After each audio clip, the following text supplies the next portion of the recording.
Hey yo, welcome back to the channel. I'm Sarah. On today's video we are going to be learning how to put this 6 pieces skirt together. If that's something you're interested in, come with me and let's get started.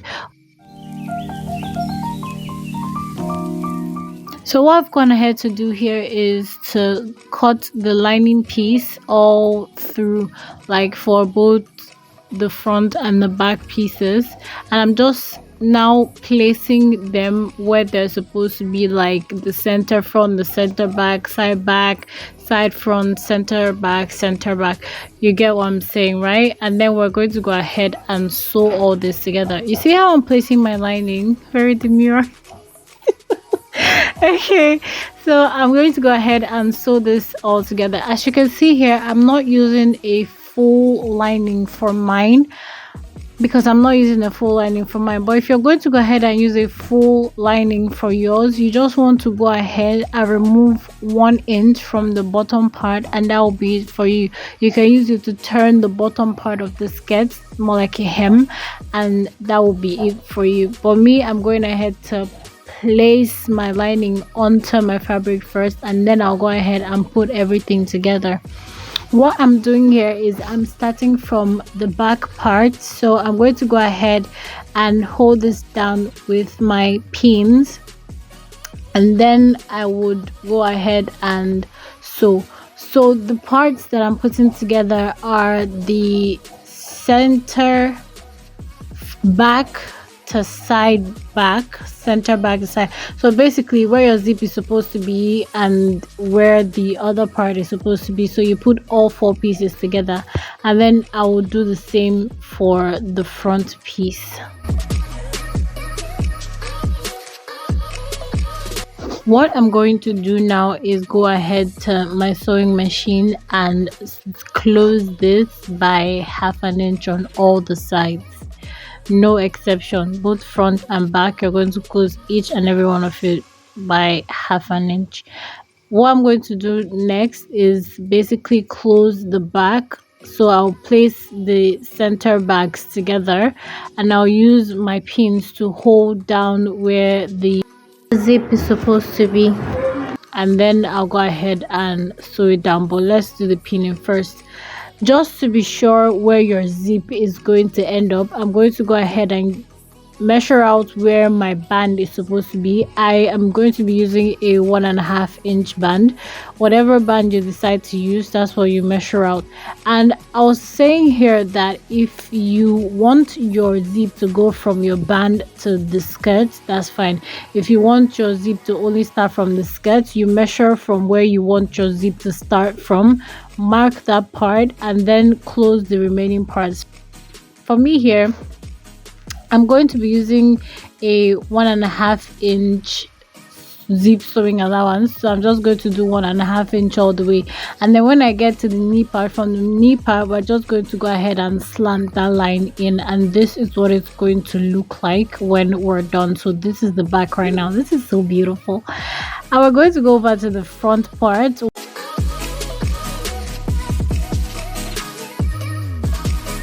basically folding it, and then go down by 1 inch and make a slant line. This is going to get rid of any bulge at the front part, and we're going to go ahead and cut this out. I'm going to place the front part onto the back part, or vice versa, and then I'm going to pin it down. Pinning, you guys, I cannot stress this enough, is so important because it lets you have a nice finished work. What we're going to do now is just, I like to do this, I don't know about you, but I like to do this. I like to mark out where my hip line is going to be, and then I start marking out what I'm supposed to use for my sewing allowance. So when I get to that hip part, you know that hip dip that people have on their skirts, this is how I get rid of it. Do you see that? Gone. It's gone. And then when I get to the knee part, like I said before, you're just going to make a slant line, and we're done with that. Okay, so the next thing we're going to do is fix our zip. First of all, I used pins to hold this down because I wanted to tell you guys something. So we're going to make gather stitch here, so basically like a loose stitch, and then what we're going to do is place our zip on the center part and sew it. This time around you're not using loose stitches. When you go ahead to sew, make sure your stitches are firm. You sew that down. After doing that, we're going to go ahead now and loosen the parts that we sewed with the loose stitch. So basically this is called an invisible zip. There's an invisible zip. This is called invisible zip technique, right? So what I'm going to do is place my skirt, the like extra fabric, I'm going to place it on it and then just go ahead and sew at the edge, and then go ahead to the other side and do the same. This is what we have right now, and you see how it's neat. Do you see it? Yeah, I see it too. And the next thing we're going to do, y'all, is go ahead and measure and see if what we have is correct. So here we have 8 in the center, and at the sides, you remember I said we'll add our sewing allowance, but without the sewing allowance, since we've sewn it, we would have 5 1/4 on both sides, and that's all we have here. We're going to go ahead to the hip part and do the same. On the hip part we have 7 1/4, correct, 7 3/4 actually, and we have the same on the other side. So we have 8 8 at the top and bottom part, and then we have the numbers correct and synchronized.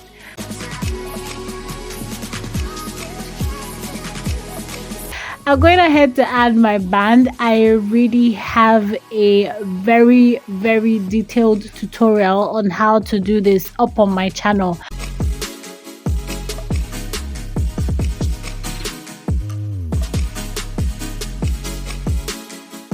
3.5 inch band, y'all, and I went to fold both parts by 1/2 inch. What I'm going to do is, there's a top and a bottom for this, so we're going to start with the inner part of the skirt, right? Place the, oh, like I said before, if you want your zip to go all the way to your band, you can fix your band before you fix your zip. And if you want your zip to not get to your band, because for me I'm going to be using a hook and an eye for this, so I'm going to go ahead and place my band onto my skirt, but I'm going to be leaving like 1/2 inch out. I'm going to sew that around, and we're also going to be adding elastic to this, so you want to pay attention to this part. It's very important. What you're going to do is, before you go ahead to close it like to the front side, you want to go ahead and measure what your dart is. So from the front dart to the side to like the back dart, you know there's like a really big difference, front and back. So you measure that. For me here I have 10, and when you divide 10 into 2 you have 5, right? So I went ahead and I cut out 5 for this. If you want to add 1 inch or 1/2 inch for like the sewing allowance, you can do that, but I just went ahead to cut out 5 for mine. Okay, so what we're going to do is place one part of the elastic on the front part and just measure. Okay, so I left 1/2 inch from the front dart. I'm just going to go ahead and stretch this to the back dart and also go ahead to pin it down. And when you measure it, for me here I have 1 inch, so from the front dart your elastic is going to go 1/2 inch away from that, and then from the back it's going to go up by 1 inch. I'm going to go ahead now and just close this up, and this is what it's going to look like afterwards. This is what the inside looks like. It's so neat. I'm going to be adding my hook and eye off camera, but yeah, for us that did not use full lining, you can go ahead and do like an English weaving all around the bottom part. And this is the end of the skirt, you guys. If you got to this part of the video, I really do appreciate you, and I hope you've learned something new. I hope yours comes out more beautiful than mine did. With that being said, y'all, please do not forget to like, subscribe, and leave a comment down below. Don't forget to turn on your notification bell so you'll be notified when I post a new video. Don't forget to love yourself, because I love you. Have a beautiful day or night, whichever it is you live for. Bye.